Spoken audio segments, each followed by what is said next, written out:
Hello, welcome, and a very good evening again. And today I want to talk about sound cards again.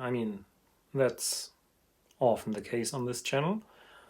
We have seen quite a bunch of sound cards, homebrew sound cards, especially the Adlib remake, the Snark Barker Sound Blaster clone, the Game Blaster clone, the SID chip renovation, and I think a bunch of others like the Tandy card.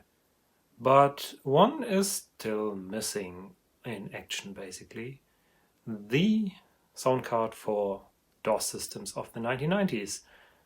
A couple of weeks ago, someone said in the comments regarding my Let's Code MS-DOS series, it would be nice to have a how-to for the Gravis Ultrasound. And the Gravis Ultrasound is both famous and a bit obscure, because it was relatively late to the game. I think it came out in 1992 or something, where the Sound Blaster and the Adlib were already well established. And in the beginning it was significantly more expensive, but it had some very interesting features. It could do kind of wavetable synthesis, but it also had RAM on board that you could load your own samples into, which is a very nice thing and which is something that the Amiga could do since 1985, basically, with its Paula chip. And the centerpiece of the Gravis Ultrasound, the GF1, is basically a Paula on steroids, because it could play up to 32 channels at once instead of the 4 that the Paula could. It was, of course, in no means compatible with that chip, but it allowed for similar features.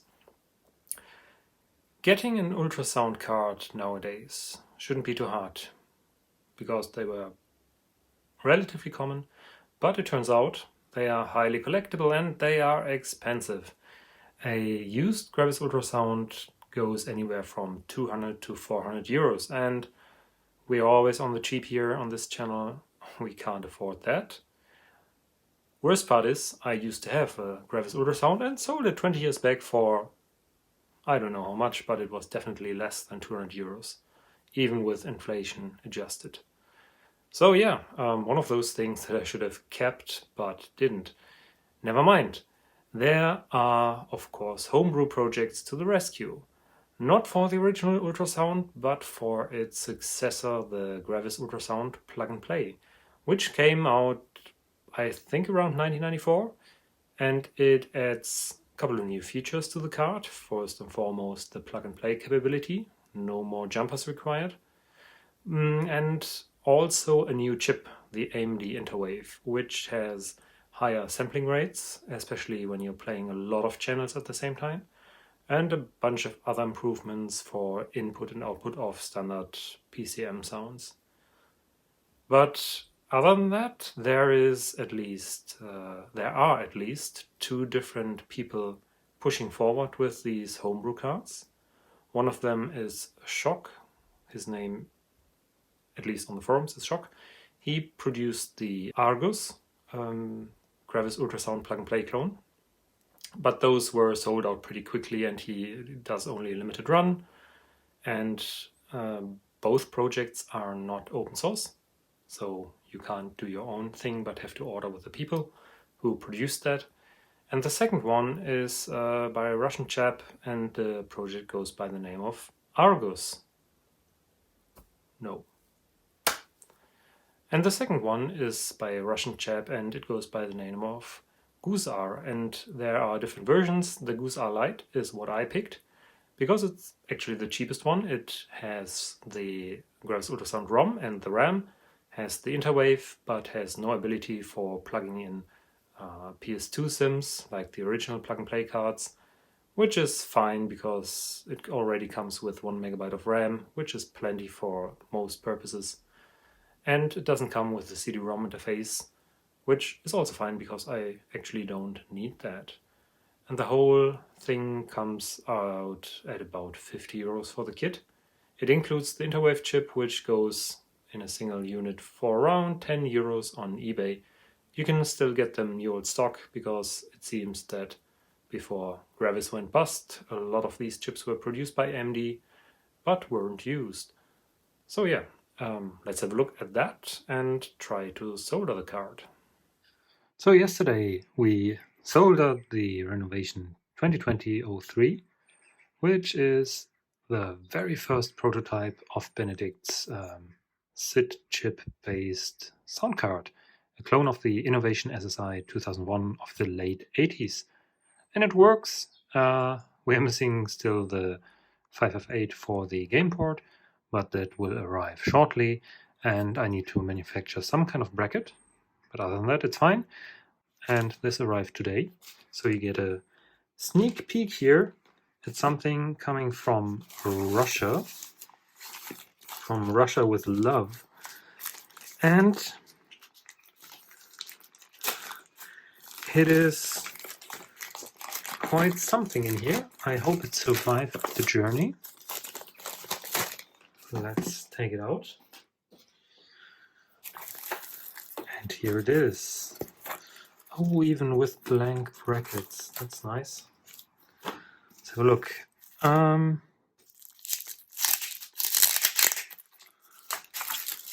must say, I would have packaged this a little bit differently.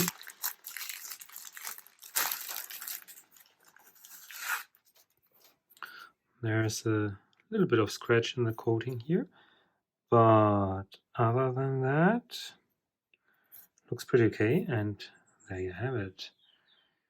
It says here GUSar lite. This is a Gravis Ultrasound clone.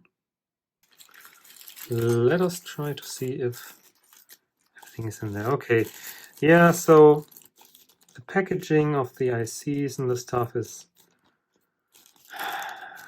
a little bit dubious. I mean, it's nice to supply a blank bracket. I think this is pretty neat.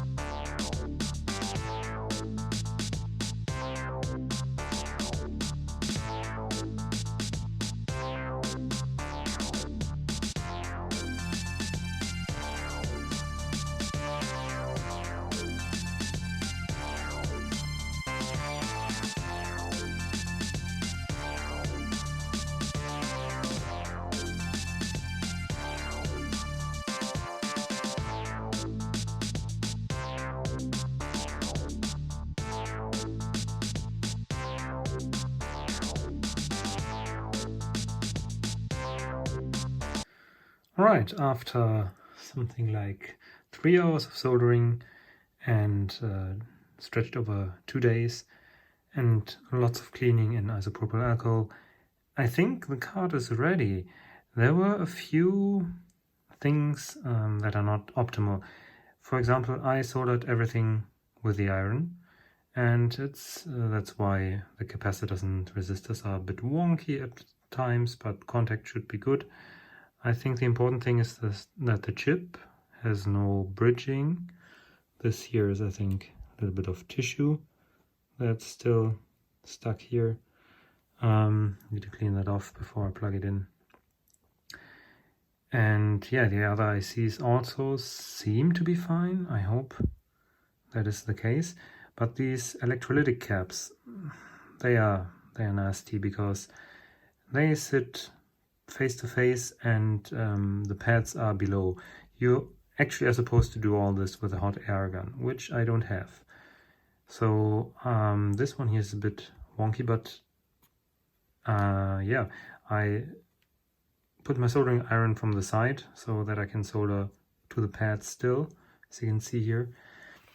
And when it's thoroughly dried, I will try it out. I think since this is the plug and play variant of sorts, we need to use a special initialization program to actually get it to be recognized and allocate some ports. Okay, so it turned out that my card isn't working. And it's no wonder, because the SMD soldering required is pretty advanced already. I mean, from the looks of it, it doesn't seem too complicated and the components are still pretty large-ish. But yeah, you need a lot of practice, and I made a couple of solder bridges. I probably destroyed the interwave chip. I'm not sure about that. But at some point, I think it broke. And yeah, so I asked around for help on the forums. And both Compass Rue, who made the actual kit, and Shock offered their help. And since Shock is living in Germany, it's much easier for me to ship it over to him. And he actually repaired the card. He replaced the interwave chip, he repaired a few solder bridges on the RAM and the ROM, and now it's working actually, and we can try it out. So big thanks to Shock for doing that. And yeah, everyone else who isn't very experienced in SMD soldering, I suggest you get an assembled card, maybe. Otherwise, it's a very fun project for sure, but I think I have to practice the ICs a bit more. And I was lucky that I could get it running after all, and I probably stick to the through-hole parts a bit more, but I will do some SMD practice, and I will link to a video up here where I show which kits I use for learning to solder SMD, and you can do the same if you want to, so click that link if you want to see that. But without further ado, let's plug in the card and have a test run under DOS. The Gravis Ultrasound plug-and-play comes with a nice setup that lets you choose all the relevant ports, IRQs and DMA channels. And it requires quite a few of them, but actually you can put the DMA channels both to the same value and let the test run. And after my card got fixed, it actually passed all the tests. So you can continue on that, and it will adjust your autoexec.bat and configs with a little driver program that initializes the plug-and-play card even on machines that don't have a plug-and-play BIOS. For that purpose, the card has a little electrically erasable EEPROM on there which stores this configuration. And yeah, we can reboot and check out the card. And you also get this nice little mixer program for DOS to tune the different channels, the line in, the master, playback, etc. So this all works pretty fine, and we can also test a little tool. And that tool is called play.exe, and it can play Amiga-style tracker mods. And let's have a short listen here, because it's very nice to see this actually working on the card.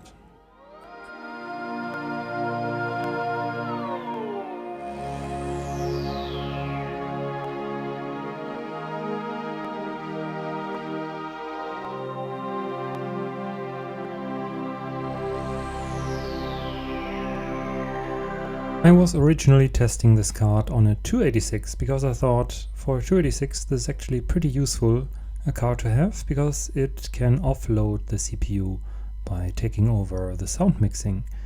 However, the card is not easily being run on the 286 because the ultrasound init program needs a 386. So I installed this driver here, the EMU 386S, which catches opcode exceptions on the 286 and can emulate 386 commands that way. So all the programs that don't require the 386 protected mode can actually be run, although a bit slower than on a real 386 obviously, because the emulation has some overhead. So we adjust our configs and load the program as a driver, and after a reboot we can actually run the interwave init program, which doesn't work otherwise. So you see this short shareware message for the 386 emulator, and after that we see ultrasound initialization completed. And that's pretty nice. So if you look in the memory, there is the program loaded. Roughly 10K of memory will be lost to that, but that's still pretty fine. After that we can even try out Scream Tracker. However, this is under emulation a little bit too slow. So here is Scream Tracker running on a 486 instead, because otherwise the 286 with 12 MHz is too slow.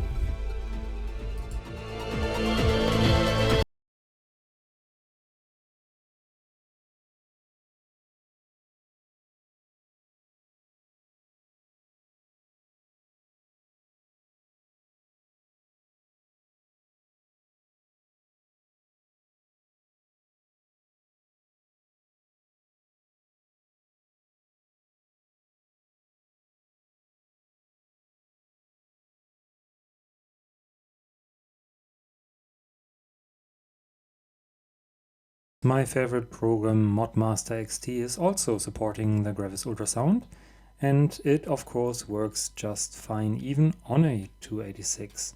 So we can use it to play arbitrary mod and S3M files pretty well actually, and it probably would even work on an XT, although the Ultrasound PNP is a 16-bit card, but as long as you stick to 8-bit IRQs and DMA channels you should be fine. So let's have a listen to this one as well, and I can thoroughly recommend this program for slower machines.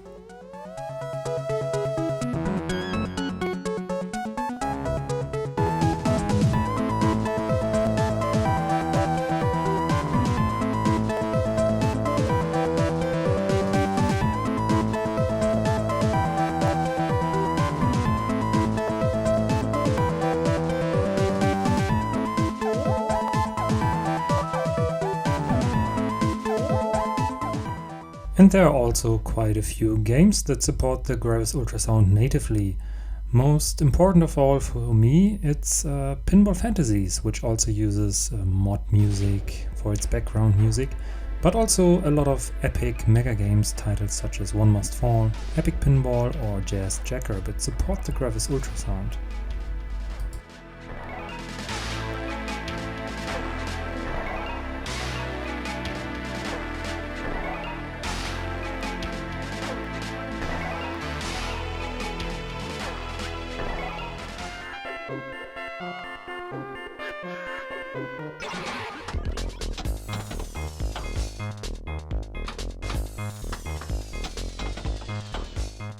I think it's worth it to note that this all runs on a 12 MHz 286, and this is actually very impressive because the same quality wouldn't be possible with any Sound Blaster card because the CPU would be way too busy doing the sound.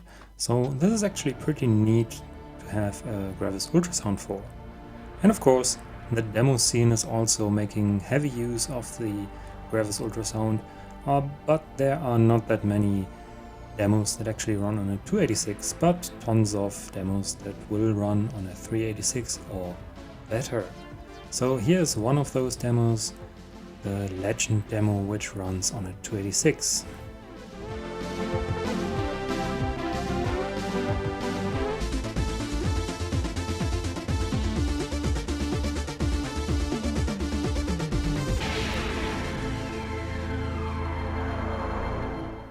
So was this card worth the hassle? I think absolutely, because even with a repair for a fraction of the cost of an original Gravis Ultrasound PNP, or even less so for the original Gravis Ultrasound, it is a really nice card and it runs on my 286 pretty well, although the software support is lacking because most of the software was for 386 and 486, but still, if you want to listen to multi-channel mod files on a 286 or even on an 8086, an XT, this is the way to go basically, because this is an accelerator for sound computation more or less. And yeah, you should try this out. As you have seen, getting it to run on the 286 required me to install the EMU 386 program, but there's also a program called Unisound, which is supposed to run even on XTs, which can initialize plug-and-play cards like this one here. So for an XT you probably have to try out that one. I couldn't get it to run with my card, but I heard the author said he had 2 of these and they ran just fine. I'm not sure if there's something else wonky on this card, but as far as I could tell, everything worked. And yeah, also the line-in is supposed to have a little problem with the ground, but since I don't do any recording, that's fine as well, and it might be fixed in later revisions of the GUSar or the Argus. The Argus probably doesn't have the problem because it's a different design. So that's one thing to keep in mind. But they are homebrew cards, so there are about to be maybe a few bugs, but I had a very rock solid experience. I could play the games that do run on a 286, play the demos, run the mod files. So that was very nice. And if you think this was interesting, consider subscribing, hit the like button, leave a comment, tell me if you ever had the Gravis Ultrasound or wanted to have one in the 90s. And yeah, Also think about supporting this channel for me to be able to buy more kits like these or learn SMD soldering better than I did here. You can visit my Patreon page, link will be up here, or Ko-Fi or PayPal or whatever. And if you can't, that's fine as well. And definitely make sure to check in for the next video. So have a very nice evening.